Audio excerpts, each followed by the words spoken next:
বিসমিল্লাহির রহমানির রহিম। পরম করুণাময় ও অসীম দয়ালু আল্লাহর নামে শুরু। ومن أحسن قولا ممن دعا إلى الله وعمل صالحا وقال إنني من المسلمين.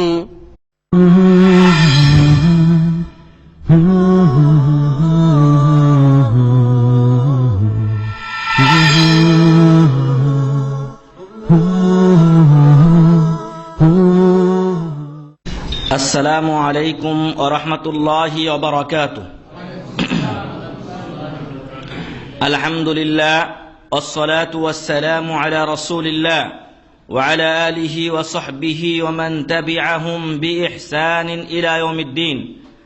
আম্মা বা'দু ফাআউযু বিল্লাহি মিনাশ শাইতানির রাজীম। বিসমিল্লাহির রাহমানির রহিম। ক্বালা তাআলা ফিল কুরআনিল হাকীম وما خلقت الجن والإنس إلا ليعبدون. وقال الرسول صلى الله عليه وسلم أعمار أمتي ما بين 60 إلى 70. الحديث। যাবতীয় প্রশংসা ও গুণগান একমাত্র সেই মহামহিয়ান মহান রব্বুল ইজ্জাতের জন্য, যার অশেষ মেহেরবানিতে আমরা আজকে এই ইসলামী সমাবেশে উপস্থিত হতে পেরেছি। সেই আল্লাহর শুকরিয়া আদা করি, আলহামদুলিল্লাহ। সালাত ও সালাম বর্ষিত হোক প্রিয় নবী মুহাম্মদুর রাসূলুল্লাহ সাল্লাল্লাহু আলাইহি ওয়াসাল্লামের উপরে।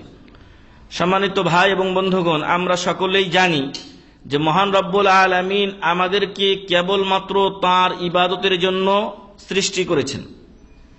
এই পৃথিবীতে আমাদের প্রেরণের উদ্দেশ্য হলো একমাত্র আল্লাহর ইবাদত করা। আল্লাহ বলছেন, ওমা খালাকতুল জিন্না ওয়াল ইনসা ইল্লা লিয়াবুদুন।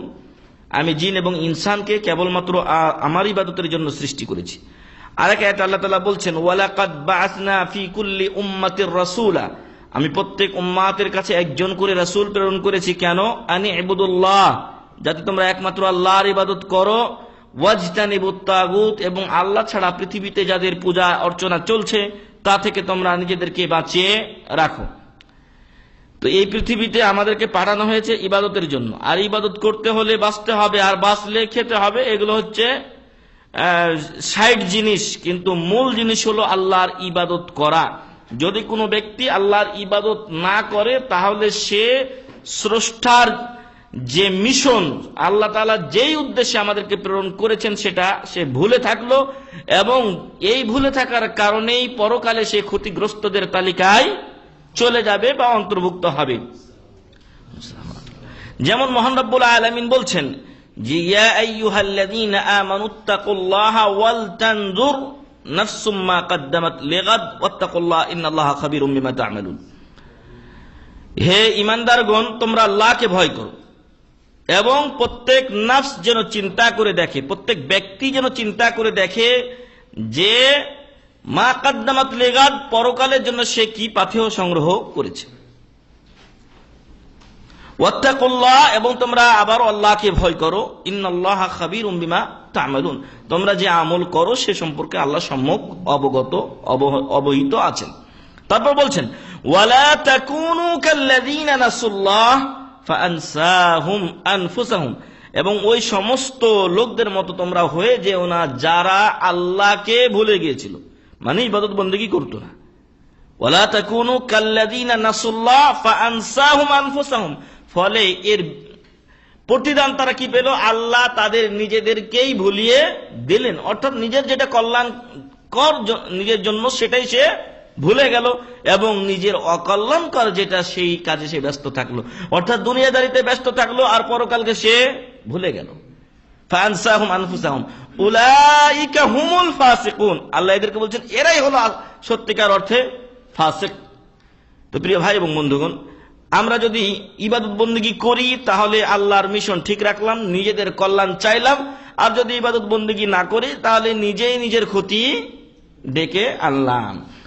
এক্ষণে এই ইবাদতই হচ্ছে আমাদের পরকালের নাজাতের একমাত্র উপায়।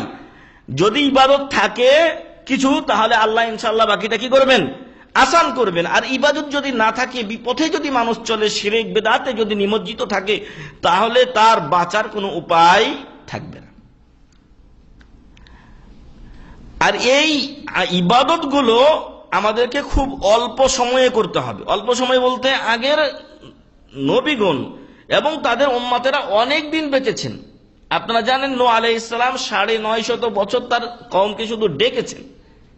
আল্লাহ তার কত হায়াত দিয়েছিলেন আল্লাহ ভালো জানেন। তো আমাদের আয়ু 950 বছর নয়, বরং এটাকে আপনার কমাতে কমাতে 9.5 যদি হতো, মানে দশক 95 বছর, এটাও আমাদের গড় আয়ু না। বরং রাসূল সাল্লাল্লাহু আলাইহি ওয়াসাল্লাম আমাদের জন্য বলছেন যে আমার উম্মতি মা বাইনা 60 ইলা 70, আমার উম্মতের গড় আয়ু 60 থেকে 70 এর মধ্যে। ওয়া আকাল্লুহুম মান ইয়াজুজু যালিক, আর খুব কম লোকই 70 এর উপরে যাবে। এবং বর্তমান সময়ে দেখেন বেশিরভাগ লোকই এই 60-70 এর মাঝেই বেশি ইন্তেকাল করছেন।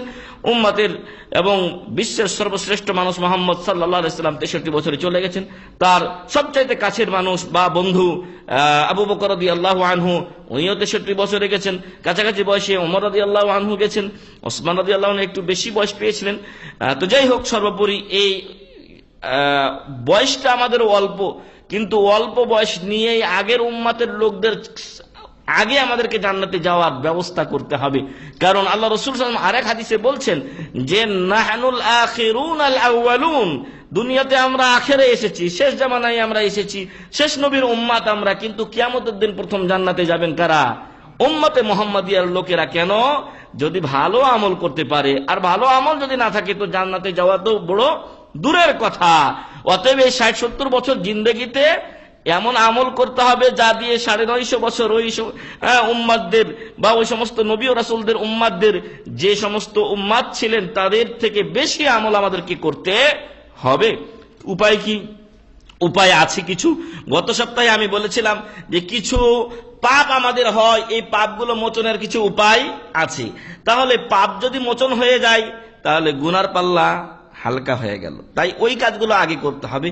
তারপরে আজকে আমরা বলবো যে আমাদের বয়স তো কম, তাহলে অল্প সময়ে বেশি কাজ করতে হবে, বেশি নেকি উপার্জন করতে হবে।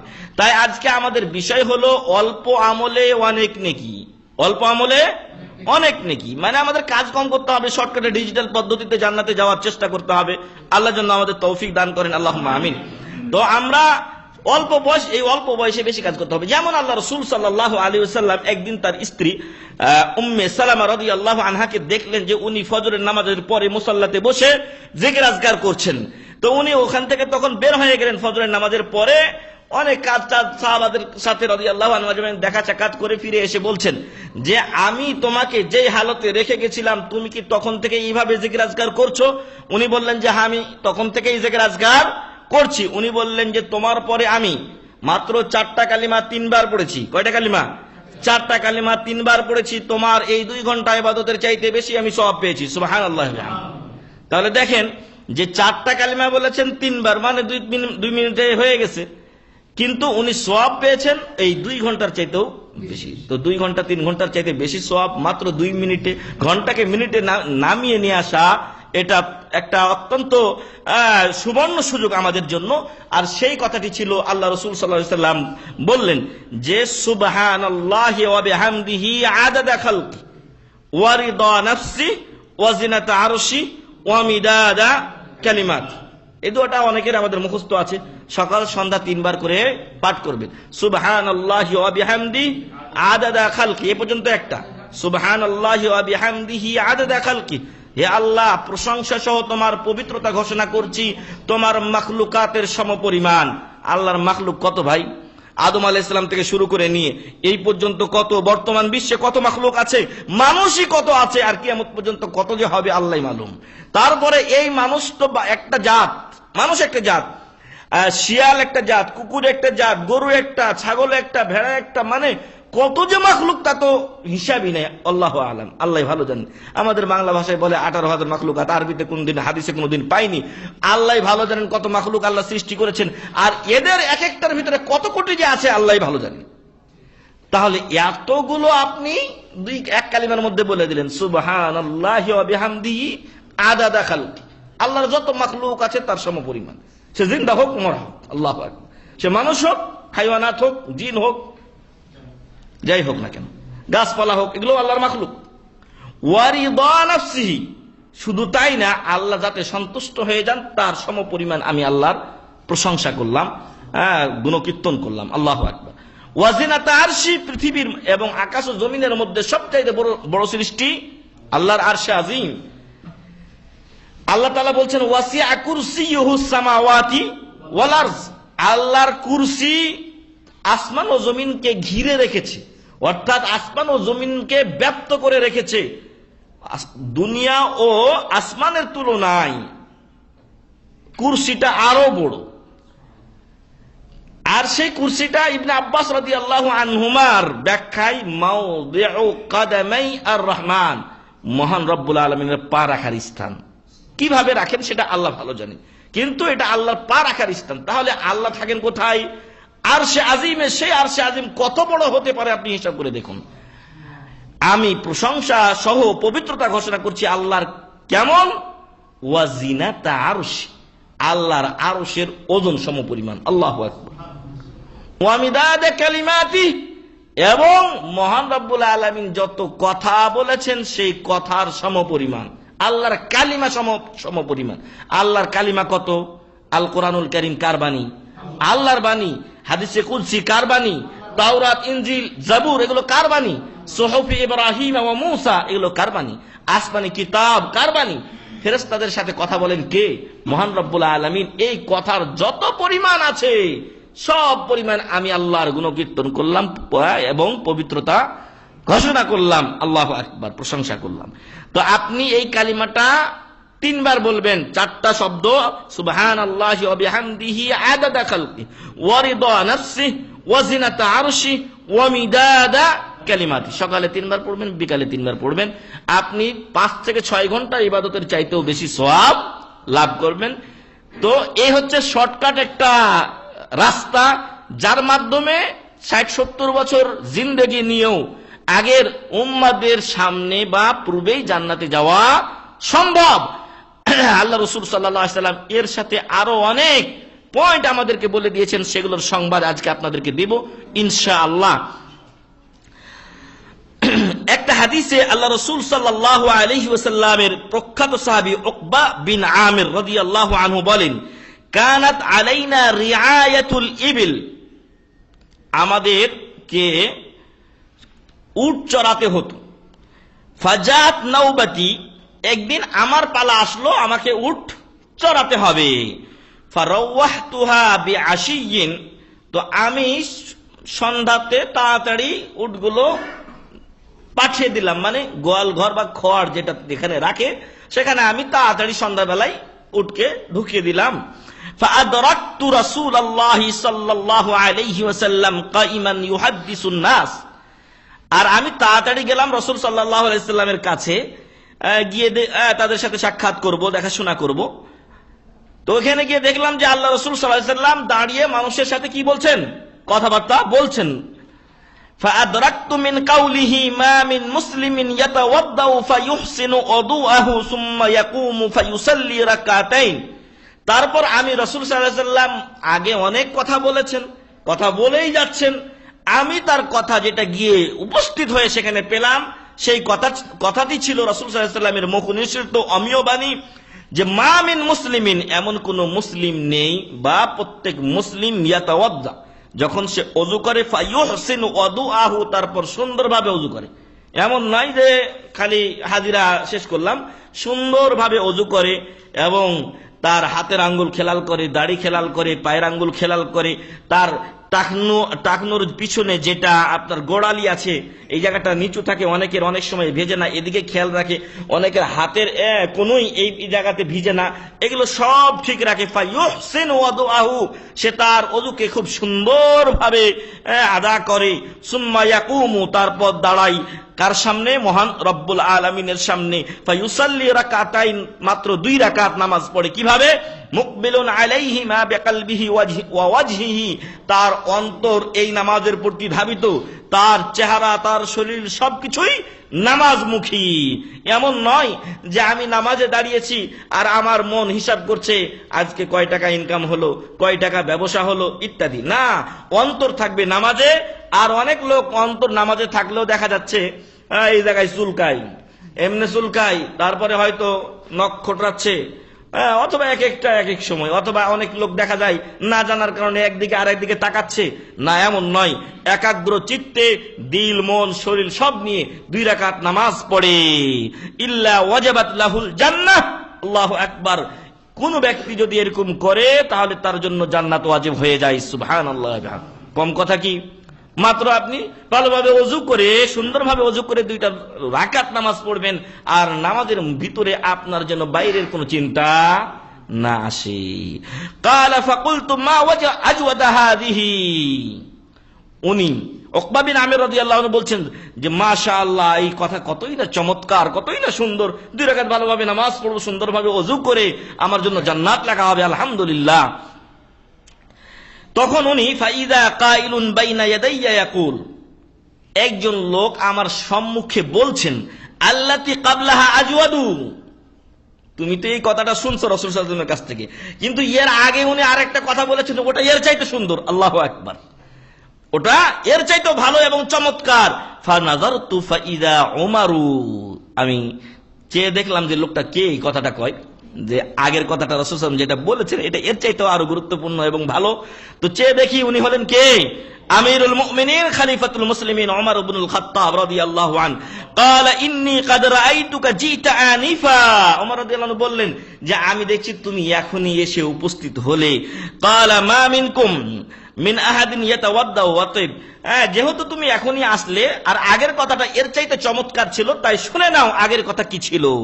উনি বলেছিলেন, রাসূল সাল্লাল্লাহু আলাইহি ওয়াসাল্লাম সেই কথাই যা বললেন তা হলো যে মা মিনকুম মিন আহাদিন ইয়াতাওয়াদ্দা ফা ইউবলিগু আও ফায়ুসবিগুল উদুআ, তোমাদের কেউ যখন সুন্দরভাবে ভালোভাবে, ইউবলিগ মানে বালাগাত মানে পৌঁছে দেওয়া, যে যে জায়গায় পানি পৌঁছানো দরকার এবং যেভাবে ওযু করা দরকার, অন্য বর্ণনায় এসেছে বা রাবির সন্দেহ, উনি বলছেন ফায়ুসবিগুল উযু, ওযুকে পরিপূর্ণভাবে করে, সুম্মা ইয়াকুলু, তারপর সে বলে, অর্থাৎ আগেরটাতেও সুন্দরভাবে ওযু করবে, তারপর কি করবে? 2 রাকাত নামাজ পড়বে একেবারে একাগ্র চিত্তে আল্লাহর জন্য।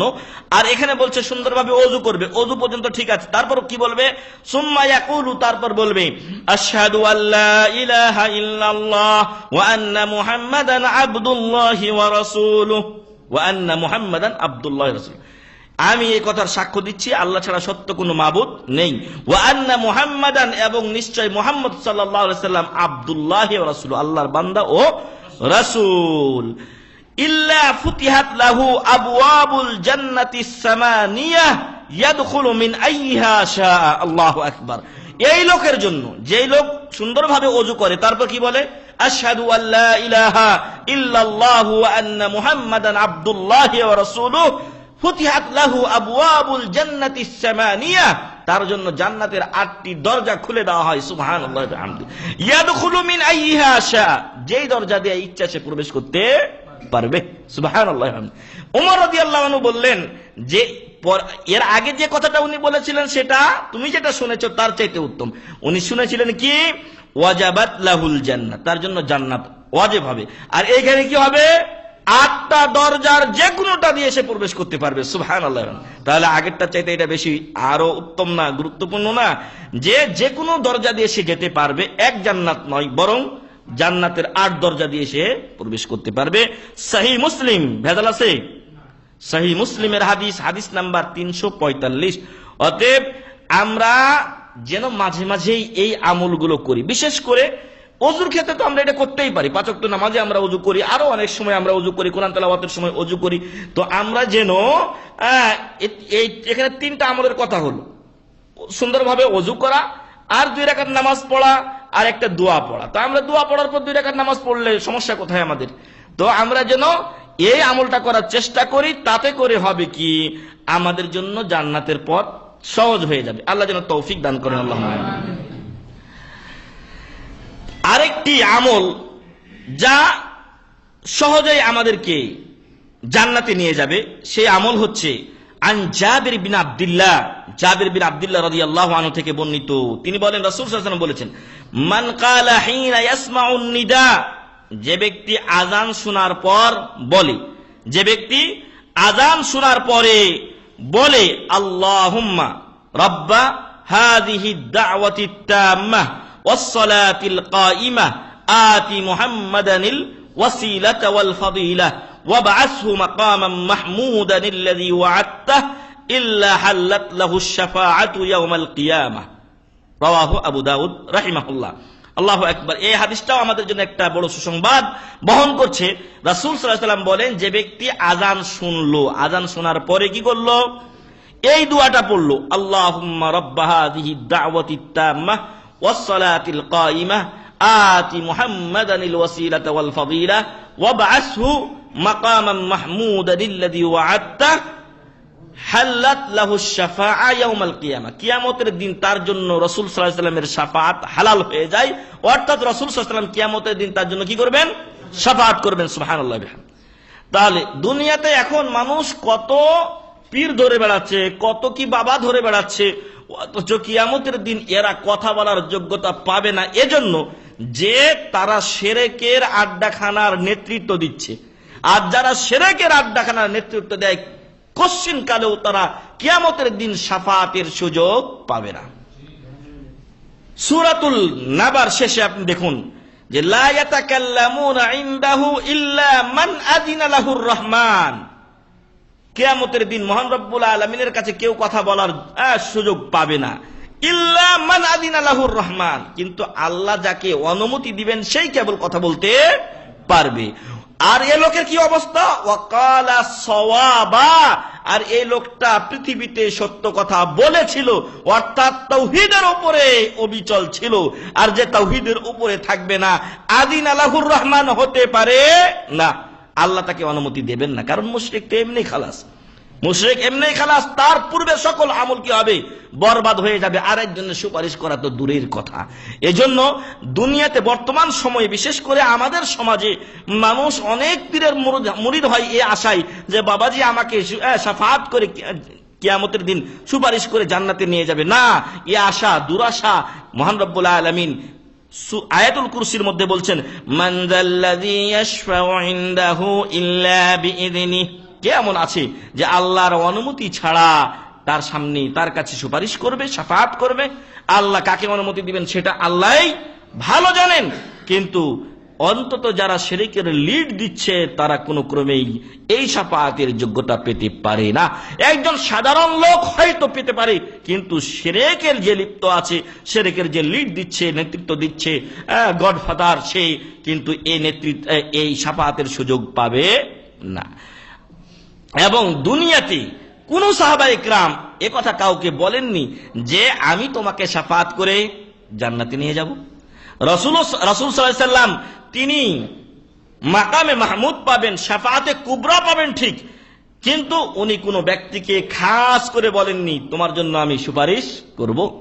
বরং উনি তার নিকট আত্মীয়দেরকে ডেকে ডেকে বলেছেন যে সালিনি মিন মালি মা শি'ত, দুনিয়াতে থাকতে আমার সম্পদ থেকে যা ইচ্ছা তুমি চেয়ে নাও। ফা ইন্নী লা উগনি আনকা মিনাল্লাহি শাইআ, আর ফাতেমাকে বলেছেন লা উগনি আনকা মিনাল্লাহি শাইআ। তার ফুপুকে বলেছিলেন উম্মে হানিকে লা উগনি আনকা মিনাল্লাহি শাইআ, তোমাদের কোনো উপকার কিয়ামতের দিন করতে পারবো না, অতএব দুনিয়াতে যা চাওয়ার তাই চেয়ে নাও এবং তোমরা নিজেদেরকে জাহান্নাম থেকে নিজেরাই বাঁচিয়ে নাও। রাসূল সাল্লাল্লাহু আলাইহি ওয়াসাল্লাম কথা বলছেন।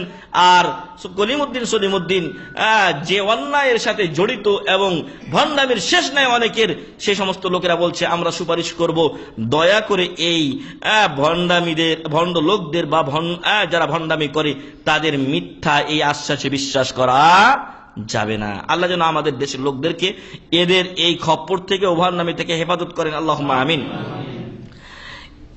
তো আপনি যদি রাসূল সাল্লাল্লাহু আলাইহি ওয়াসাল্লাম আশরাফুল মাখলুকাত, তার আপনি শাফাআত চান, তাহলে এই হাদিসের উপরে আমল করুন। আপনি আজান শুনেছেন, আজানের জবাব দিন। আজান শুনেছেন, আজানের জবাব দিন। পারলে আপনি মুয়াজ্জিন হয়ে যান, ফি সাবিলিল্লাহ, আপনি আজানের খেদমত আঞ্জাম দেন। কারণ আল্লাহ রাসূল সাল্লাল্লাহু আলাইহি ওয়াসাল্লাম বলেছেন যে আল মুআদ্দিনুনা আতওয়ালু আ'নাকান ইয়াউমাল কিয়ামাহ, মুয়াজ্জিনগণ কিয়ামতের দিন সবচাইতে উঁচু আপনার গর্দান বিশিষ্ট হবে। সুবহানাল্লাহি ওয়া বিহামদি। আর এই মুয়াজ্জিনের আজানের জবাব দেবেন। তারপরে অপর হাদিসে এসেছে যে রাসূল সাল্লাল্লাহু আলাইহি ওয়াসাল্লামের উপরে দরুদে ইব্রাহিম পাঠ করবে, তারপরে এই দোয়া পড়বে, হাল্লাত লাহু শাফাআ, কিয়ামতের দিন রাসূল সাল্লাল্লাহু আলাইহি ওয়াসাল্লাম তার জন্য সুপারিশ করবেন। আল্লাহ যেন এই আমলটি করার আমাদেরকে তৌফিক দান করেন, আল্লাহুম্মা আমিন। এবং ডানে বামে না ছুটে যেন আল্লাহ তাআলা আমাদেরকে সরাসরি জান্নাতে যাওয়ার তৌফিক দান করেন, আল্লাহুম্মা আমিন। আর যদি দরকার হয় তাহলে আমাদেরকে আল্লাহ তাআলা রাসূল সাল্লাল্লাহু আলাইহি ওয়াসাল্লামের শাফাআত দান করুন, আল্লাহুম্মা আমিন। সুনানে আবি দাউদ হাদিস নাম্বার 445 নাম্বার। 3 নাম্বার আমল যার মাধ্যমে আমরা অতি দ্রুত সওয়াব বা বেশি নেকি লাভ করতে পারি তা হচ্ছে আমর ইবনুল আস, আব্দুল্লাহ ইবনে আমর ইবনুল আস রাদিয়াল্লাহু আনহুমা থেকে বর্ণিত। তিনি বলেন রাসূল সাল্লাল্লাহু আলাইহি ওয়াসাল্লাম বলেছেন, মান রাহা ইলা মসজিদিল জামাআতি, মান রাহা ইলা মসজিদিল জামাআতি, যে ব্যক্তি মসজিদের জামাতে শরীক হওয়ার জন্য মসজিদে গেল, তার লাভ কি? তার অনেক লাভ আছে। আল্লাহ রাসূল সাল্লাল্লাহু আলাইহি ওয়াসাল্লামের যুগে মসজিদে নববীর কাছে একটা জায়গা ফাঁকা হলো, তখন দূরের একটা কওম ছিলেন, তারা বললেন রাসূল সাল্লাল্লাহু আলাইহি ওয়াসাল্লাম, আমরা এই জায়গাতে এসে বাড়ি করতে চাই। তখন আল্লাহ রাসূল সাল্লাল্লাহু আলাইহি ওয়াসাল্লাম বলেছিলেন যে আমা তুহিব্বুন অথবা আলা তুহিব্বুন, তোমরা কি পছন্দ করো না, তোমরা কি ভালোবাসো না, আন তুকতাবা আসারুকুম, যে তোমাদের পায়ের পদাঙ্কগুলো আল্লাহর কাছে হিসাবে লেখা হবে। সুবহানাল্লাহ। অর্থাৎ এখন আপনি কাছে চলে আসলে 5 কদম আসবেন, আর তখন আপনি 50 কদম আসছেন, আপনার প্রত্যেকটা পদাঙ্কে বা পা রাখার বিনিময়ে কি হচ্ছে? সওয়াব হচ্ছে। আর সেই সওয়াব আল্লাহ রাসূল সাল্লাল্লাহু আলাইহি ওয়াসাল্লাম বলছেন, ফাখাতওয়াতুন তামহু সাইয়্যাতান, এক পা যখন সে রাখে তখন তার একটা গুনাহ কি হয়? তামহু সাইয়্যাতান, তার এক পদাঙ্ক তার একটা গুনাহ মোচন করে দেয়। ওয়া খাতওয়াতুন তুকতাবু লাহু হাসানাতুন, আর আরেক পা যখন রাখে তখন তার কি হয়? একটা নেকি লিখে দেওয়া হয়। যাহিবান ওয়া রাজিআন, শুধু যাওয়ার সময় নয়, আসার সময়ও তার গুনাহ একটা করে এক পায়ে গুনাহ মোচন করা হয়, আর এক পায়ে কি করা হয়? নেকি লিখে দেওয়া হয় একটা করে। সুবহানাল্লাহি ওয়া বিহামদিহি। অতএব আমরা যেন অলসতা ছেড়ে দেই এবং 5 ওয়াক্ত নামাজে যেন আমরা জামাতের সাথে আদায় করার চেষ্টা করি। আল্লাহ আমাদের তৌফিক দান করুন, আল্লাহুম্মা আমিন। মুসনাদে আহমদ হাদিস নাম্বার 6311, হাদিস নাম্বার 6311। 4 নাম্বার আমল যার মাধ্যমে আপনি স্বল্প সময়ে বেশি নেকি লাভ করতে পারেন।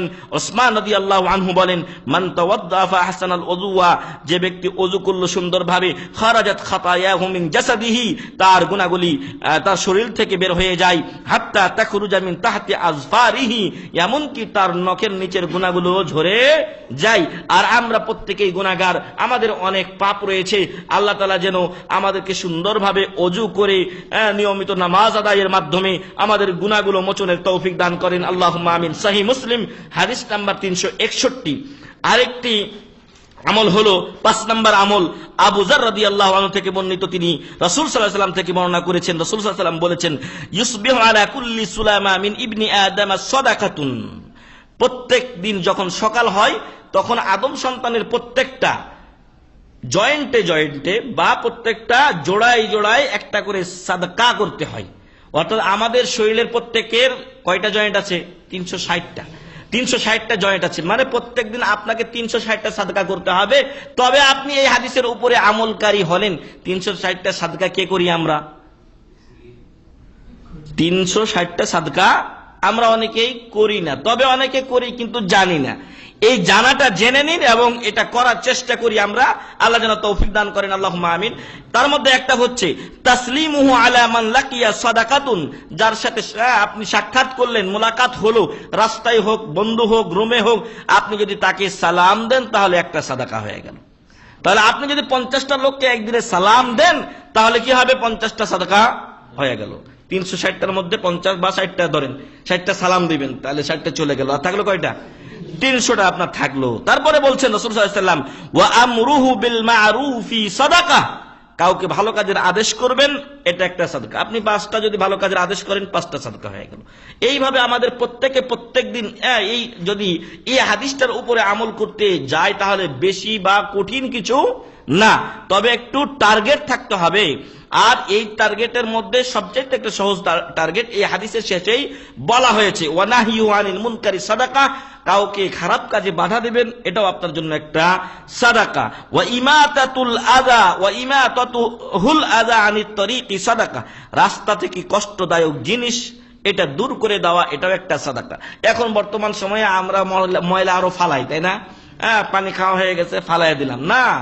আপনি একজন মুসলিম, ইসলামের অন্যতম একটা, ইমানের অন্যতম একটা শাখা হলো ইমাতাতুল আযা আনিত তরিক, রাস্তা থেকে কষ্টদায়ক জিনিস দূর করা।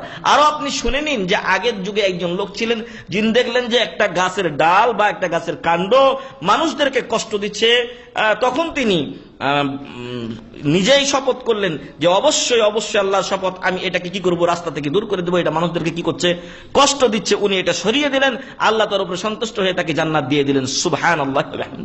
অতএব আমরা কষ্টদায়ক জিনিসকে দূর করব, নিজেরা ফেলবো না। আমরা যখন হয়তো গাড়িতে চলছি, রাস্তায় চলছি, তখন যেখানে সেখানে ফেলে দিই না। আপনার সামনে ডাস্টবিন আছে, সেই ডাস্টবিনে গিয়ে অথবা নির্দিষ্ট স্থানে গিয়ে আপনি আপনার ময়লা ফেলুন। আল্লাহ যেন এই হাদিসের উপরে আমল করে, ইমানের এটা সর্বনিম্ন শাখা বলা হয়েছে, ইমানের 63 অথবা 60-এর অধিক অথবা 70-এর অধিক শাখা আছে।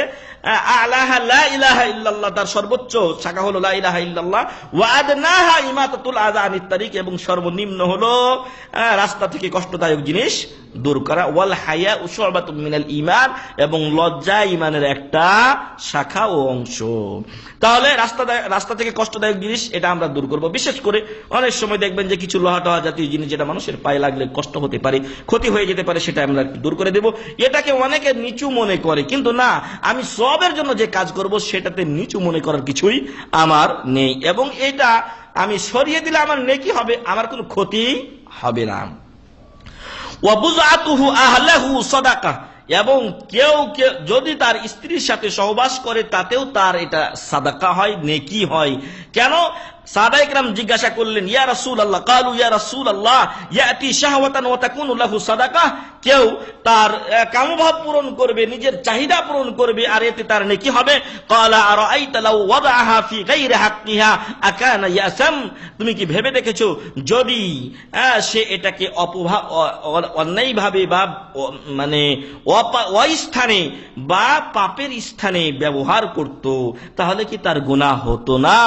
অবশ্যই তার গুনাহ হতো। রাসূল সাল্লাল্লাহু আলাইহি ওয়াসাল্লাম বললেন, ঠিক তদ্রূপ যখন সে হালাল উপায়ে স্ত্রী ব্যবহার করছে, তখন তার কি হয়? নেকি হয়, কারণ এর দ্বারা সে তার ইজ্জত হেফাজত করতে চায়। এজন্য ইসলাম দ্রুত বিয়ে শাদী করার জন্য কি করেছে? উদ্বুদ্ধ করেছে।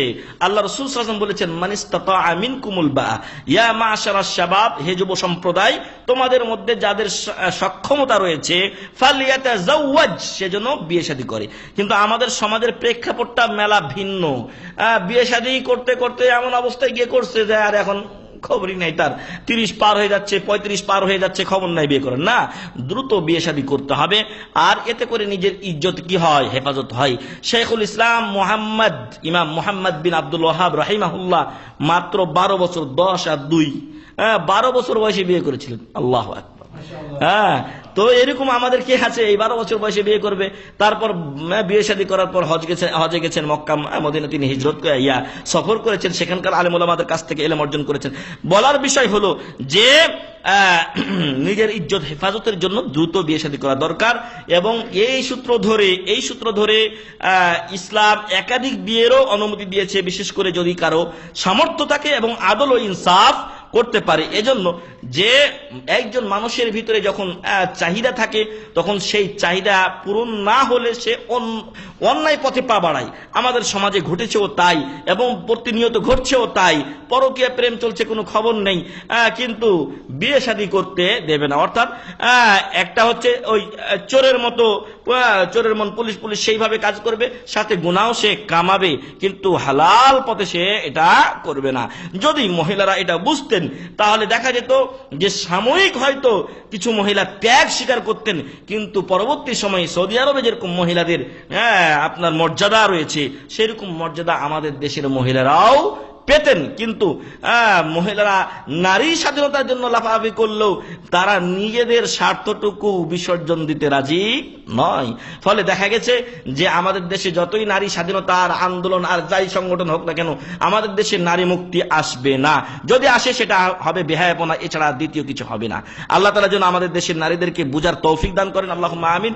এবং তাদের অন্তরকে এবং পুরুষদের অন্তরকে আল্লাহ তাআলা সে সকল বিষয়ের প্রতি উন্মুক্ত করে দিন যার মাধ্যমে সকলেই নিজ নিজ ইজ্জতের হেফাজত করবে এবং পাপ ও গুনাহ থেকে বেঁচে থাকবে। আল্লাহ তাআলা যেন এই দোয়া কবুল করেন, আল্লাহুম্মা আমিন। এটাও একটা সাদাকা।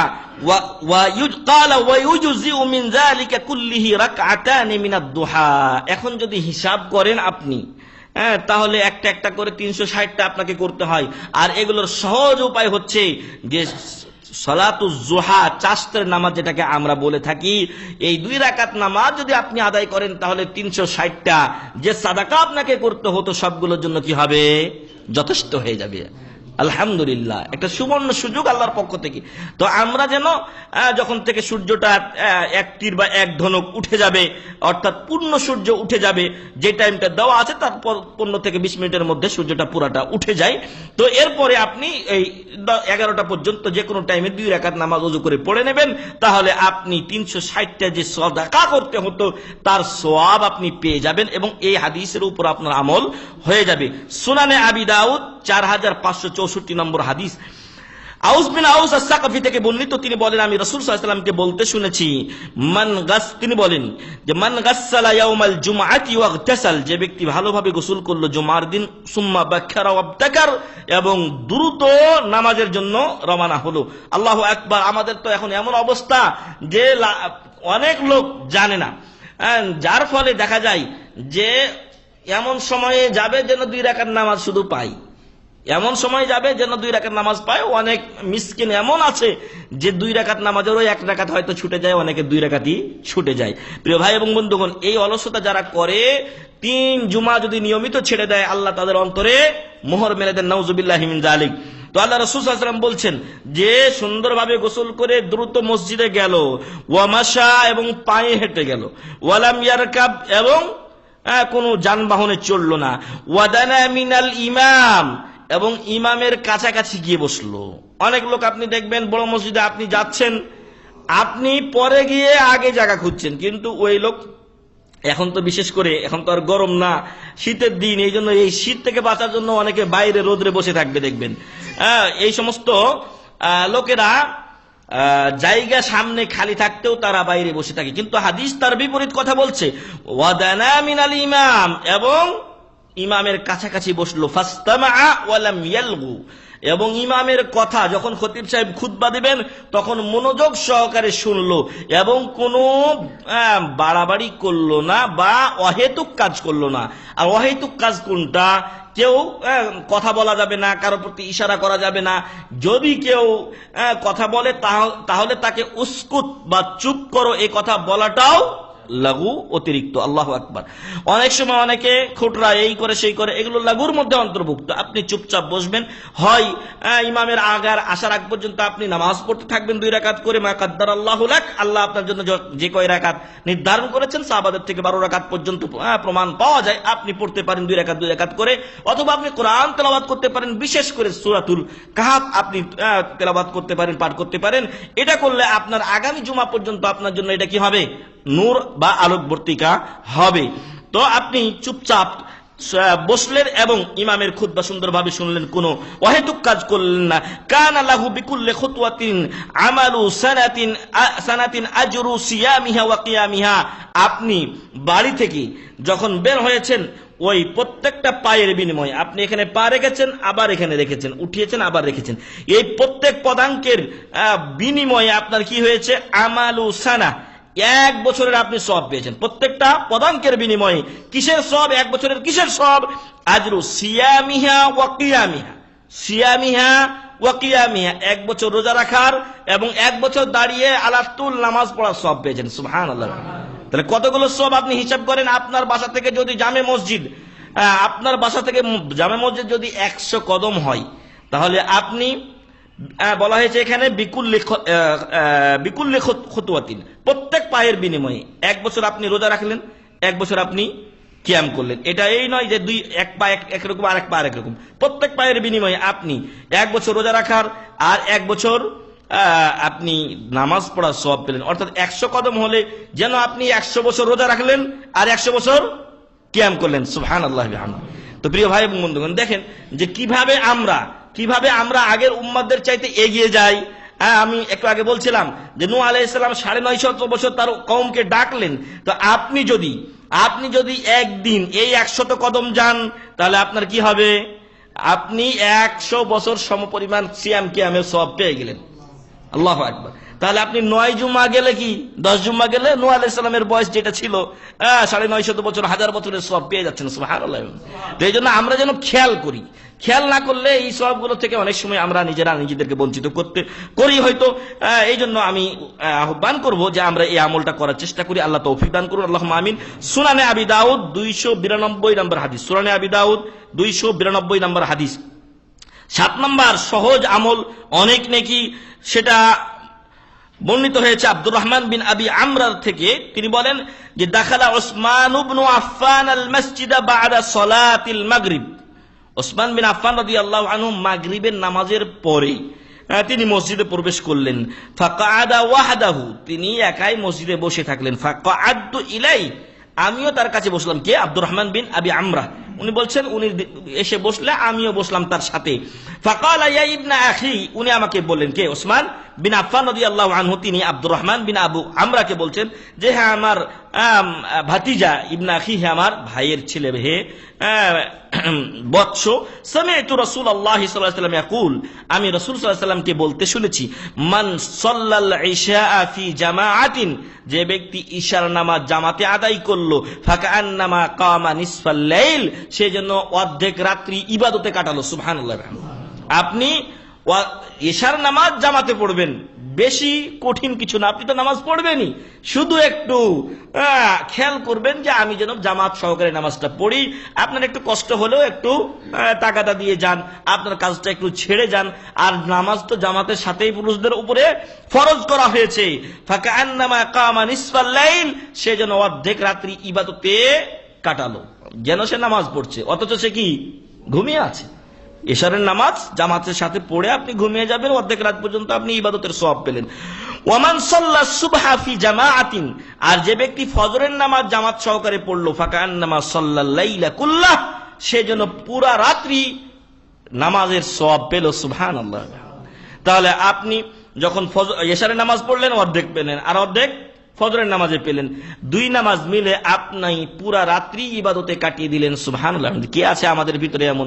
আমাদের তো ঘুম এত বেশি যে ফজরের সময় অনেকে জাগনা পাই না আমরা। অনেক সময় কষ্ট হয়, অনেককে ডাকলে ও করে না, উঠার খবর নাই, এরকমও মেলাজন আছে। তো এই সকল পরিস্থিতিতে আমরা যদি এই 2 ওয়াক্তের নামাজ জামাতের সাথে পড়তে পারি, তাহলে আমাদের জন্য পুরা রাত্রি ইবাদতের সওয়াব লিখে দেওয়া হয়। যখন আমরা দুনিয়া নিয়ে ব্যস্ত, তখন এই শর্টকাট রাস্তার কতই না আমাদের প্রয়োজন। আল্লাহ যেন এই হাদিসের উপরেও আমাদেরকে আমল করা তৌফিক দান করেন। আল্লাহুম্মা আমিন। রাওয়াহু মুসলিম, মুসলিম শরীফের হাদিস, হাদিস নাম্বার 1049, হাদিস নাম্বার 1049 নম্বর হাদিস। আমরা প্রত্যেকেই মোটামুটি একটা আমল করি, সেটা হলো সুন্নাত নামাজ 12 রাকাত, সুনানুর রওয়াতে বলা হয় আরবি ভাষায়, আর আমরা আমাদের আঞ্চলিক ভাষায় বলে থাকি সুন্নাতে মুআক্কাদা। যদিও এই দুটা শব্দ আরবি শব্দ, সুন্নাতে মুআক্কাদা। ফরজ নামাজের আগে ও পরের 12 রাকাত যেই নামাজ বা সুন্নাত, সেই সুন্নাত গুলোকে আমরা সুন্নাতে মুআক্কাদা হিসেবে জানি, আর অনেকেই এগুলো আমরা আদায় করে থাকি, তবে হয়তো বা অনেকে এর সওয়াব সম্পর্কে জানি না। উম্মে হাবিবা রাদিয়াল্লাহু আনহা বলেন, রাসূল সাল্লাল্লাহু আলাইহি ওয়াসাল্লাম ইরশাদ করেন, মান সাল্লা ফি ইয়াউমিন ওয়া লাইলাতিন সিনতাই আশারাতা রাকআতান, যে ব্যক্তি ফরজ নামাজ ব্যতীত প্রত্যহ 12 রাকাত নামাজ পড়লো। কয় রাকাত? 12 রাকাত পড়লো দিনে ও রাত্রে, বুনিয়া লাহু বাইতুন ফিল জান্নাহ, তার জন্য জান্নাতে একটা ঘর নির্মাণ করা হয়। সুবহানাল্লাহ ওয়া বিহামদি। আমরা জান্নাতে একটা ঘর পাইলেই তো আলহামদুলিল্লাহ। আমার মাঝে মাঝে মনে করি যে যেমনি হোক আল্লাহ ধাক্কা টাক্কা দিয়ে যদি জান্নাতে খালি ঢুকায় দেয় আলহামদুলিল্লাহ। মাঝে মাঝে আবার ওই হাদিসে স্মরণ হয়ে যায়, যাকে আল্লাহ তাআলা সর্বশেষ জান্নাতে দেবেন তাকে আল্লাহ তাআলা বলবেন যে দুনিয়ার মতো তোকে একটা জান্নাত দিয়ে দিলাম বা একটা দুনিয়া দিয়ে দিলাম। আল্লাহ তাআলা কে সে বলে যে আল্লাহ তাআলা মস্করা করেন নাকি? ওই লোকটা বলে, বলছে না মস্করা না, তোকে সত্যি কি বলছি, তোর জন্য ওইরকম আরো অনুরূপ 9টা মানে মোট 10টা তোকে দিয়ে দিলাম। আল্লাহু আকবার। তো এই মস্করা করে হোক আর যেই করে হোক কোন রকম আল্লাহ জান্নাতে দিলে আলহামদুলিল্লাহ। আল্লাহ যেন আমাদেরকে জান্নাতুল ফেরদাউস নসিব করেন, আল্লাহুম্মা আমিন। এবং আমাদের আমলের ঘাটতি আছে, এটা আমরা জানি, আমাদের ভুল আছে, ত্রুটি আছে, কিন্তু আমরা স্বীকার করি আল্লাহর কাছে যে হে আল্লাহ আমাদের অনেক পাপ আছে, তুমি পাপ মোচন করে দাও। আমাদের যা নেকি আমরা করেছি এগুলোর সওয়াবের পরিমাণ তুমি বৃদ্ধি করে দিয়ে, এগুলোর আজরকে তুমি বৃদ্ধি করে দিয়ে তুমি আমাদেরকে জান্নাতে যাওয়ার ওসিলা করে দাও, আল্লাহুম্মা আমিন। এবং তুমি আমাদেরকে জান্নাতুল ফেরদাউস নসিব করো, আল্লাহুম্মা আমিন। আর সেই 12 রাকাত নামাজের কথা উম্মে হাবিবা রাদিয়াল্লাহু আনহা বলছেন যে আল্লাহ রাসূল সাল্লাল্লাহু আলাইহি ওয়াসাল্লাম বলেন সেই 12 রাকাত নামাজ হলো আরবাআন ক্বাবলা যুহর, আরবাআন ক্বাবলা যুহর, যোহরের পূর্বে 4 রাকাত, ওয়া রাকাতাইনি বা'দাহা, এবং যোহরের পরে 2 রাকাত। কত? 4 2 6। ওয়া রাকাতাইনি বা'দাল মাগরিব, মাগরিবের পরে 2 রাকাত। ওয়া রাকাতাইনি বা'দাল ইশা, এবং ইশারের পরে 2 রাকাত। ওয়া রাকাতাইনি ক্বাবলা সালাতিল ফজর, এবং ফজরের পূর্বে 2 রাকাত। এই 3 নামাজে 3 দুগুণা 6 রাকাত, আর 1 নামাজে 6 রাকাত, তাহলে 6 6 12 রাকাত। এই 12 রাকাত সুন্নাতকে হেফাজত করতে পারলেও জান্নাতে একটা ঘর অন্তত পাওয়া যাবে।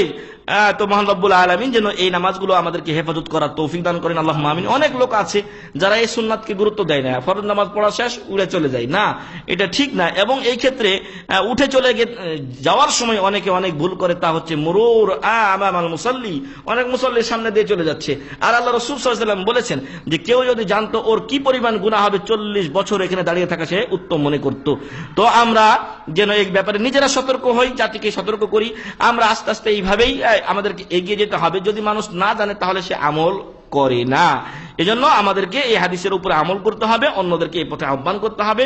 সুনানে তিরমিজির হাদিস নাম্বার 380। তারপরে জান্নাতে যাওয়া, জান্নাতে আল্লাহ রাসূল সাল্লাল্লাহু আলাইহি সাল্লাম কিছু আমল আছে যে আমলগুলো করলে রাসূল সাল্লাল্লাহু আলাইহি সাল্লাম জান্নাতে ঘরের বা জান্নাতে ঘরের জামিন হয়েছেন ওই সমস্ত লোকদের জন্য বা ওই সমস্ত আমলকারীদের জন্য। সেই আমলগুলো কি? আবু উমামা রাদিয়াল্লাহু আনহু বলেন যে আল্লাহ রাসূল সাল্লাল্লাহু আলাইহি ওয়াসাল্লাম বলেছেন যে আনা যাঈমুন বিবাইতিন ফি রাবাদিল জান্নাহ লিমান তারাকাল মিরাআ ওয়া ইন কানা মুহিক্কা। আনা যাঈমুন, আমি জামিন, আমি জিম্মাদার হচ্ছি, বিবাইতিন বাড়ির, একটা বাড়ির আমি জিম্মা নিচ্ছি, ফি রাবাদিল জান্নাত, জান্নাতের উপকণ্ঠে, জান্নাতের উপকণ্ঠে মানে সাধারণ পর্যায়ে, স্বাভাবিক পর্যায়ে আমি একটা বাড়ির জিম্মা নিচ্ছি। কার জন্য? লিমান তারাকাল মিরাআ, যে ব্যক্তি লোক দেখানো আমল ছেড়ে দেয়, ওয়া ইন কানা মুহিক্কা, যদিও সে এই ব্যাপারে হকদার হয়। অর্থাৎ আপনাকে আল্লাহ টাকা পয়সা দিয়েছেন, আপনি ভালো পোশাক পরিচ্ছদ পড়তে পারেন, ভালো খেতে পারেন, ভালো পড়তে পারেন, কিন্তু মানুষকে যেন দেখানো ভাবটা না আসে। কারণ আরেকজন দেখলে হয়তো আফসোস করতে পারে এবং হয়তো আপনার ভিতরেও রিয়া চলে আসতে পারে। সত্য হলেও লোক দেখানো কাজটা পরিত্যাগ যে ব্যক্তি করবে তার জন্য জান্নাতের উপকণ্ঠে একটা বাড়ির জিম্মাকার নবী মুহাম্মদ সাল্লাল্লাহু আলাইহি সাল্লামের। উনি ওনার ওয়াদায় সত্যবাদী কিনা? অবশ্যই তিনি তার ওয়াদায় সত্যবাদী, কিন্তু আমাদেরকে কাজটা করতে হবে। আল্লাহ যেন তৌফিক দেন, আল্লাহুম্মা আমিন। ওয়া বিবাইতিন ফি ওয়াসাতিল জান্নাতি লিমান তারাকাল কাযিবা ওয়া ইন কানা মাযিহা, এবং জান্নাতের মধ্য স্থানে, অর্থাৎ জান্নাতের যে স্তর আছে উঁচু, মিডিয়াম এবং নিচু, মিডিয়াম লেভেলে আমি একটা বাড়ির জিম্মাদার হচ্ছি ওই ব্যক্তির জন্য যে ব্যক্তি মিথ্যা বলা ছেড়ে দেয়, যদিও সে কি হয় ঠাট্টা ভুল করছে বলে জানেন, তাই বলে তাকে আপনি বলবেন যে এই তুই বেটা ভুল করিস, তুই তো কাফের হয়ে গেছিস, তুই মুশরিক হয়ে গেছিস, না, এমন নয়। আল্লাহ বলছেন উদউ ইলা সাবিলি রাব্বিকা বিল হিকমাতি ওয়াল মাউইযাতিল হাসানাতি ওয়াজাদিলহুম বিল্লাতি হি আহসান। আপনাকে হিকমত সহকারী সুন্দরভাবে আহ্বান করতে বলা হয়েছে। আল্লাহ রাসূল সাল্লাল্লাহু আলাইহি সাল্লামের খাদেম ছিলেন কে? আনাস বিন মালিক রাদিয়াল্লাহু আনহু ছোট্ট বয়সে রাসূল সাল্লাল্লাহু আলাইহি ওয়াসাল্লামের খেদমত করতে শুরু করেছিলেন। 10 বছর খেদমত করেছিলেন এই ছোট্ট বালক। আল্লাহ রাসূল সাল্লাল্লাহু আলাইহি ওয়াসাল্লামের মেলা কাজ এই বালক আঞ্জাম দিয়েছিলেন। তার মা যখন মদিনায় রাসূল সাল্লাল্লাহু আলাইহি ওয়াসাল্লাম গেলেন, কিছুই পান না যে রাসূল সাল্লাল্লাহু আলাইহি ওয়াসাল্লামকে আমি কি হাদিয়া দেব, তখন তিনি আনাস রাদিয়াল্লাহু আনহুকে দিয়ে দিলেন, বললেন যে এই বালক আপনার খেদমত করবে। আল্লাহু আকবার। তো প্রিয় ভাই এবং বন্ধুগণ, উনি বলছেন 10 বছর আল্লাহ রাসূল সাল্লাল্লাহু আলাইহি ওয়াসাল্লামের খেদমত করেছি, কিন্তু কোনো কাজের জন্য বলেননি যে এই কাজটা কেন করেছো, এটা কেন করোনি, এবং কোন সময় বলেননি এরকম ইস ওফ এই কাজটা করে ফেলেছিস, এই ভুল করে ফেলেছিস, এরকম কোন সময় তিনি আমাকে বলেননি। আল্লাহু আকবার। 10টা বছর। আর আপনি কি খেয়াল করেছেন যে একজন বড় লোকেরই কত দৈনন্দিন ভুল হতে পারে, সেখানে একটা ছোট বালকের কত ভুল হতে পারে। তারপরেও আল্লাহ রাসূল সাল্লাল্লাহু আলাইহি ওয়াসাল্লাম সবুর করেছেন, ছোট বালককে পথ দেখিয়েছেন, কিন্তু তার উপরে কোনো সময় চটে যাননি। আজকে আমরা আমাদের নিজেদের সন্তানদের সাথে এই ব্যবহার করতে পারি না যেটা করেছেন আল্লাহ রাসূল সাল্লাল্লাহু আলাইহি ওয়াসাল্লাম তার খাদেমের সাথে। আমরা যেন আমাদের চরিত্রগুলোকে সুন্দর করি। আমরা যেরকম আমাদের ছেলে মেয়েদেরকে ভালোবাসি, অন্যের ছেলে মেয়েরাও তাদের কাছে এরকম ভালোবাসার পাত্র। আপনি মনে করছেন আমারটা আদরের, আরেকজনেরটা আদরের না। প্রত্যেকের সন্তান তার নিজের কাছে প্রিয় পাত্র এবং আদরের, স্নেহের, মায়ার। আপনি যেরকম ভালোবাসছেন যে শায়েখ বা আরেকজন কেউ আমার সাথে ভালো আচরণ করুন, আপনার কাছেও কেউ আশা করে। অতএব তার সাথে আপনি দুর্ব্যবহার করবেন না। এবং আপনার কোন আচরণে কে যে হেদায়েত থেকে বিপদগামী হয়ে যায় আল্লাহই ভালো জানেন। আপনার একটা খারাপ আচরণে হয়তো বলবে যে এটা লোক ইসলামিক সেন্টারে যায়, দাঁড়িয়ে লাগছে, মুতাওয়াক্কিল খারবান, নাউযুবিল্লাহি মিন যালিক। এরকম বলতে কতক্ষণ ভাই? অনেক লোক এরকম বিশ্বাস করে। আল্লাহ যেন তাদেরকে হেদায়েত দান করেন, আল্লাহুম্মা আমিন। এজন্য আমাকে কুদওয়া হতে হবে, আমাকে মডেল হতে হবে, যে মডেল ছিলেন নবী মুহাম্মদুর রাসূলুল্লাহ সাল্লাল্লাহু আলাইহি ওয়াসাল্লাম। লাকাদ কানা লাকুম ফি রাসূলিল্লাহি উসওয়াতুন হাসানাতুন লিমান কানা ইয়ারজুল্লাহ ওয়াল ইয়াউমাল আখির। আল্লাহ তাআলা যেন আমাদের চরিত্রকে সুন্দর করেন, আল্লাহুম্মা আমিন।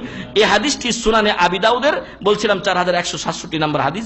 আনাস বিন মালিক, যে আনাসের কথা একটু আগে বলছিলাম, তিনি বলছেন যে আল্লাহ রাসূল সাল্লাল্লাহু আলাইহি ওয়াসাল্লাম বলেন, মান সাল্লা লিল্লাহি 40 ইয়াওমান ফি জামাআতিন ইদরিকুত তাকবীরাতুল উলা, যে ব্যক্তি আল্লাহর জন্য 40 দিন নামাজ পড়লো জামাতে এবং প্রত্যেক রাকাতেই, সে প্রত্যেক ওয়াক্তেই তাকবীরে উলা পায়, মানে তাকবীরে তাহরিমা পায়, কুতিবাত লাহু বারাআতান, তার দুটা মুক্তি লেখা হয়। কয়টা মুক্তি? 2টা মুক্তি লেখা হয়। তাকে 2টা বিষয় থেকে, 2টা পাপ থেকে মুক্ত করে দেওয়া হয়। একটা হচ্ছে বারাতুম মিনান নার, জাহান্নাম থেকে মুক্তি, ওয়া বারাতুম মিনান নিফাক, আর একটা হচ্ছে মুনাফিকি থেকে মুক্তি। তাহলে এই 2টা জিনিস থেকে মুক্ত হতে হলে 40 দিন ধারাবাহিকভাবে কি করতে হবে? তাকবীরে তাহরিমার সাথে জামাত সহকারে নামাজ আদায় করতে হবে। কিছু বোকা লোক আছে যারা, আমি নিজে দেখেছি এরকম একজন, যে যারা মনে করে যে এই রমজান মাসে নামাজ ধরছে, মানে প্রথম দিন ধরছে ঠিক মতোই নামাজ পড়ে যাচ্ছে জামাত সহকারে, রমজানের পরে 10 দিন কন্টিনিউ করে, মানে 30 আর 10 40, তারপরে নামাজ ছেড়ে দেয়। এই সমস্ত লোকদের জন্য বারাতুম মিনান নার ওয়ালা বালাতুম মিনান নিফাক কোনটাই হবে না।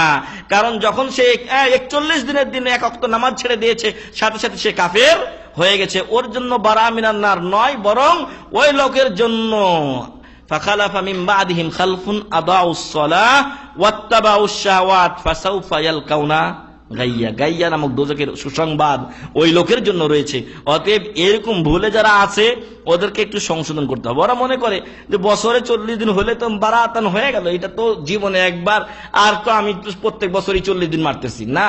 এইভাবে 40 দিন দিয়ে নাজাত পাওয়া যাবে না। যদি আপনার আমল ঠিক থাকে, আপনি নামাজ রোজা ঠিক মতো করছেন, তার মধ্যে এই আমলটা আপনার আছে, তাহলে আপনার এই 2 নাজাত, 2 মুক্তি লেখা হবে ইনশাআল্লাহ। সুনানে তিরমিজির হাদিস নাম্বার 224। আব্দুল্লাহ ইবনে উমর আন্না রাসূলুল্লাহ সাল্লাল্লাহু আলাইহি ওয়াসাল্লাম قال সালাতুল জামাআতি তাফযুলু সালাতাল ফারদ বি27 দারাজা। আপনি একটু অলসতা করে রুমে নামাজ পড়ে নিলেন, তাতে নিজের ক্ষতি হলো যে 27 গুণ সওয়াব থেকে নিজেকে কি করা হলো? বঞ্চিত করা হলো। তাহলে আপনি শুধু মসজিদে হেঁটে যাওয়ার কারণে আপনার আমলনামায় 27 গুণ সওয়াব আপনি বৃদ্ধি করতে পারছেন। আচ্ছা, এক্ষুনি যদি কেউ আমাকে বলে যে আপনি এই কোম্পানি ছেড়ে আমাদের কোম্পানিতে চলে আসেন, আপনাকে 27 গুণ বেতন বেশি দেওয়া হবে, কে যাবেন না? এমন কোন লোক নাই, পাগলও মনে হয় কইব আমি যাবো। আল্লাহু আকবার। তো এই দুনিয়ার ব্যাপারে যদি আমাদের এই মানে প্রতিযোগিতা হয়, তাহলে দিনের ব্যাপারে কেন আমরা এই প্রতিযোগিতা করি না? আর আমরা হয়তো অনেক সময় ভাবি যে এটা নগদ পাই না, তো এই জন্য অনেকের আগ্রহ থাকে না। না, এটা এমন একদিন আপনার কাজে দিবে যেদিন আপনার সম্পদ কোনো কাজে আসবে না, আপনার আত্মীয় স্বজন আপনার কোনো খোঁজ নেবে না। হাফেজ আবুল হোসেন সাহেব উনি কোরআন তেলাওয়াত করেছেন, ইয়াউমা ইয়াফিরুল মারউ মিন আখিহি ওয়া উম্মিহি ওয়া আবিহি ওয়া সাহিবাতিহি ওয়া বানি লিকুল্লি ইমরিইম মিনহুম ইয়াউমা ইযিন শাআনুন ইউগনি। এখানে সবচাইতে কাছের লোকগুলোকে আল্লাহ উল্লেখ করে বলছেন সবাই সবার কাছ থেকে পলায়ন করবে। আপনি যত আপনার স্ত্রীকে ভালোবাসেন, আপনার ছেলেকে, আপনার মেয়েকে, আপনাকে ওরা ভালোবাসুক, কেউ কারো খোঁজ নেবে না। কেন? লিকুল্লি ইমরিইম মিনহুম ইয়াউমা ইযিন শাআনুন ইউগনি। প্রত্যেকের এমন একটা অবস্থা হবে যা অন্যের খোঁজ নেওয়া থেকে আপনাকে বিমুখ করে দেবে। কোনো পরিস্থিতি থাকবে না ওইখানে, সেদিন ইয়া নাফসি ইয়া নাফসি। আল্লাহ তাআলা যেন আমাদেরকে এই 5 ওয়াক্ত নামাজ জামাতের সাথে আদায় করার তৌফিক দান করেন, আল্লাহুম্মা আমিন। এবং যে 27 গুণ সওয়াব বর্ণনা করা হয়েছে হাদিসে, সেটা যেন আল্লাহ তাআলা আমাদেরকে অর্জনের তৌফিক দান করেন, আল্লাহুম্মা আমিন। সহিহুল বুখারী 609 নম্বর হাদিস। আরেকটি হাদিসে আবু হুরায়রা রাদিয়াল্লাহু আনহু বলেন, রাসূল সাল্লাল্লাহু আলাইহি ওয়াসাল্লাম বলেছেন, মান শাহিদাল জানাজা, যে ব্যক্তি জানাজায় শরীক হলো, হাত্তা ইউসাল্লিয়া, নামাজ পড়া পর্যন্ত, জানাজার নামাজে শুধু শরীক হলো, ফালাহু কিরাত, তার জন্য 1 কিরাত নেকি লিখে দেওয়া হয়। আর যে ব্যক্তি জানাজায় শরীক হলো, নামাজে শরীক হলো, সাথে দাফনও শরীক হলো, ফালাহু কিরাতান, তার জন্য 2 কিরাত নেকি রয়েছে। তখন সাহাবায়ে কিরাম জিজ্ঞাসা করলেন, ওয়ামাল কিরাতান, রাসূল সাল্লাল্লাহু আলাইহি ওয়াসাল্লাম আপনি কিরাত বললেন, কিরাত কি? তখন তিনি বললেন, মিসলুল জাবালাইনিল আযীমাইন, 2টা বিশাল পাহাড় সমপরিমাণ নেকিকে কিরাতান বলা হয়। সুবহানাল্লাহি ওয়া বিহামদিহি। অথচ এখন তো আমরা দাম্মামের সুযোগ কম পাই। যে সকল ভাইদের হয়তো গাড়ি আছে বা আশেপাশে থাকেন, তাদেরকে বলবো যে সকল মসজিদে সাধারণত জানাজা হয়, সেই মসজিদগুলোতে যদি নামাজ পড়ার চেষ্টা করেন, তাহলে কিছু কিছু সুযোগ আপনাদের আসতে পারে। অন্তত দাফন পর্যন্ত না হলেও জানাজা পর্যন্ত 1 কিরাত আপনি পেতে পারেন। আর যখন মক্কা ও মদিনাতে আমরা অনেক সময় খেয়াল করি, আমাদের দেশের হাজী সাহেবরা তারা না বুঝার কারণে ওই যখন ইমাম সাহেব মুনাজাত করেন না, তখন উঠে দাঁড়িয়ে আল্লাহু আকবার সুন্নাত শুরু করে দিয়েছে। কিন্তু এত বড় একটা সুবর্ণ সুযোগ, এবং একদিন হিসাব করলাম 8টা জানাজা গেল, 8টা গেল আপনার লাশ। আল্লাহু আকবার। তো আপনি মক্কাতে আপনি কি করছেন? নামাজ পড়ছেন। এবং বলা হয়েছে মক্কার নামাজ, অন্য ইবাদতের ব্যাপারে অনেকে ইখতিলাফ করেছেন, কিন্তু নামাজে কোনো ইখতিলাফ নেই। আর সলাতুল জানাজা এটা একটা নামাজ, আর এই নামাজ যদি আপনি পড়েন তাহলে 1 লক্ষ গুণ সওয়াব এমনি বেশি। মানে 1 কিরাত কয় কিরাত? 1 লক্ষ কিরাত। আর আপনি যখন 8টার পড়লেন তখন কত? 8 লক্ষ কিরাত। আল্লাহু আকবার। আপনি 8 লক্ষ কিরাত আপনি 2 মিনিটের মধ্যে ছেড়ে দিচ্ছেন 2 রাকাত সুন্নাত নামাজ পড়তে গিয়ে। তারপরেও দেখবেন যে কতজন আপনার সামনে দিয়ে যাচ্ছে, আপনি সাইড পাচ্ছেন না, আর আপনি সুন্নাত শুরু করে দিলেন না। আপনি একটু ওয়েট করেন, 2 রাকাত আপনার নামাজটা একটু পরে পড়েন, আর আপনার যে সালাতুল জানাজা আছে এটা আপনি একটু ওয়েট করে পড়তে পারেন। আর এখান থেকে কত মানুষ যে মাহরুম হয় আল্লাহু আলাম। আর এটা আমাদের দেশের হাজী সাহেবদের বা আমাদের দেশের এলেমের কমতি, হাজী সাহেবদের মুআল্লিমদের অজ্ঞতা, তাদের হাজীদেরকে শিক্ষা না দেওয়া, এবং আরো বিষয় হচ্ছে যে এই আমাদের দেশে মুনাজাতটাকেই বড় করে দেখে, ফলে মুনাজাত নাই তো আর কি করুন, তাড়াতাড়ি উঠে যায়। এই হচ্ছে অবস্থা। তো আমরা যেন আমাদের যারা নিজেদের পরিচিত নিজেদের পরিসরে, তাদেরকে যেন আমরা সাবধান ও সতর্ক করি, যাদেরকে চিনি বা জানি যে আমার এলাকার হাজী সাহেব এসেছেন। এবং আরেকটা কথা বলি যে আমাদের দাওয়াতের জন্য এটা একটা সুবর্ণ সুযোগ। আপনি খোঁজ নেবেন প্রত্যেক বছর যে আপনার কোন কোন হাজী অত্র এলাকা থেকে আসে। প্রয়োজনে আপনি 2 দিন বা 3 দিনের উমরাতে নিজে গিয়ে উমরাটা আপনার করা হলো। আপনি হজের সময় যেতে না পারলেন, হজের পরে যান। আপনি হজের পরে গিয়ে আপনি দেখা সাক্ষাৎ করলেন, সামান্য কিছু হাদিয়া তাদেরকে দিলেন, তারপর আপনি তাকে কিছু সিডি হয়তো মেমোরি দিয়ে আসলেন। এটা আপনার দাওয়াতের একটা সুবর্ণ সুযোগ। আপনি তাকে কিছু বুঝাবেন। এখন আপনার কথাটা এখানে যেই পরিবেশে আপনি তাকে বলছেন, সে সহজেই গ্রহণ করবে, কিন্তু বাড়িতে গিয়ে কিন্তু ওই কথা বললে সহজে গ্রহণ করবে না। অতএব এই সুবর্ণ সুযোগকেও যেন আমরা কাজে লাগাই, আল্লাহ যেন তৌফিক দান করেন, আল্লাহুম্মা আমিন। তো এই জন্য জানাজার নামাজে শরীক হওয়ার সর্বাত্মক চেষ্টা করতে হবে। যাদের সম্ভব তারা যাবেন, আল্লাহ যেন তৌফিক দান করেন, আল্লাহুম্মা আমিন। সহিহুল বুখারী হাদিস নাম্বার 1240। আমরা সংক্ষেপে আর দু একটা কথা বলে শেষ করব, কারণ আমাদের আগে শুরু করার কথা ছিল, বিশেষ কারণে আমাদের লেট হয়ে যায়। এরপরের আমল হচ্ছে, আবু সাঈদ খুদরী রাদিয়াল্লাহু আনহু বলেন, রাসূল সাল্লাল্লাহু আলাইহি ওয়াসাল্লাম বলেছেন যে ব্যক্তি বলে রাযীতু বিল্লাহি রাব্বান ওয়া বিল ইসলামি দীনা ওয়া বি মুহাম্মাদিন সাল্লাল্লাহু আলাইহি ওয়াসাল্লাম রাসূলা, আরেক বর্ণনাতে নবিয়্যা আছে, দুটো বললেও সমস্যা নাই, নবিয়্যা ওয়া রাসূলা। যদি কেউ এই কথাটা সকাল সন্ধ্যা পড়ে তাহলে কি হবে? ওয়াজাবাত লাহুল জান্নাহ। সকালে 3 বার, এটা কিন্তু সকাল সন্ধ্যার জিকিরের মধ্যে অন্তর্ভুক্ত। সকালে 3 বার, বিকেলে 3 বার আপনি পড়বেন, এটা ওয়াজাবাত লাহুল জান্নাহ, তার জন্য জান্নাত ওয়াজিব হয়ে যাবে। সুনানে আবি দাউদ 1306 নম্বর হাদিস। আরেক হাদিসে বলছেন সাল ইবনে হুনাইফ আন্না নবী সাল্লাল্লাহু আলাইহি ওয়াসাল্লাম قال من سأل الله الشهادة بصدق بلغه الله منازل الشهداء وإن مات على فراشه। বর্তমান সময়ে জিহাদের প্রেক্ষাপট বড় কঠিন, বেশ কিছু এলাকায় চলছে, আবার বেশ কিছু এলাকায় জিহাদের নামে মেলা কিছু হত্যাযজ্ঞ চলছে, আর রাষ্ট্রীয় পরিধি মুসলিমকে বেঁধে দিয়েছে, ফলে একজন আরেক রাস্তায় যেতে পারছে না। তারপরে এই সকল জিহাদি টিমগুলো কে যে খারেজি আর কে যে কি, এগুলো মানুষ পার্থক্য করতে পারছে না, তাদের মধ্যেও মেলা ভেজাল।